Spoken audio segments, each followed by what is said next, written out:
பாஜக B team, பாஜக B team, பாஜகவோட கூட்டணி. ஏன்னா மனசாட்சின்னு இருக்குமா இல்லையா? இல்லையே ரெடி. அப்படிலாம் இருந்தா இவங்க நல்லா ஆட்சி கொடுத்துருப்பாங்க. எல்லாமே இது என்னதான் காசு வாங்கினாதான் சொல்றேன். 13ஆம் தேதி எல்லா எடிட்டர்ஸையும் வந்து மீட் பண்றாரு. 13ஆம் தேதி ஐயா நீங்க சொல்லிட்டீங்களா, நாங்க ஊதுறோம் பொய் செய்தியா போடுறோன்ட்டு. நான் என்ன சொல்றேன்னா, மக்கள் வந்து டிவி மெயினா தொலைக்காட்சிகளுக்கு, இந்த சேட்டலைட் டெலிவிஷன் ப்ளீஸ் அவாய்ட். அவங்க வந்து உண்மையை சொல்லல, பொய்யை மட்டுமே சொல்றதுக்காக பல சேனல். எந்த டிவி வந்து இஸ் நாட் ஓன்ட், எந்த TV channel, satellite TV channel is not owned by a political party. Sun டிவில இருந்து, கலைஞர் டிவில இருந்து, ஜெயா டிவில இருந்து எல்லாமே is owned by political parties தானே. ஏதாவது ஒரு நியூட்ரல் டெலிவிஷன் சேனல் இருக்கா?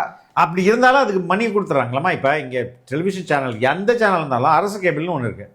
அரசு கேபிள் ஹேஸ் 10%. அதாவது தமிழ்நாட்டில் உள்ள தொலைக்காட்சிகளுக்கு, வீட்டு டிவி ஹோம்ஸ்க்கு கேபிள் டிவி கனெக்ஷன் தானே கொடுக்கணும். அதுல 10% அரசு கேபிள் இருக்குது. அந்த 10%ல இருந்து உன்னை தூக்கிட்டா உன்னுடைய பிசினஸ் வந்து 10% லாஸ். அது இல்லாம கவர்மெண்ட் நிறைய ஆட் வேற கொடுத்துருக்கலாம். எல்லாரும் இந்த கவர்மெண்ட் 2 விஷயத்துல தான் நடக்குது. ஒன்னு மீடியா மேனிப்புலேஷன், இன்னொன்னு வந்து வெத்து விளம்பரம், கண்காட்சி.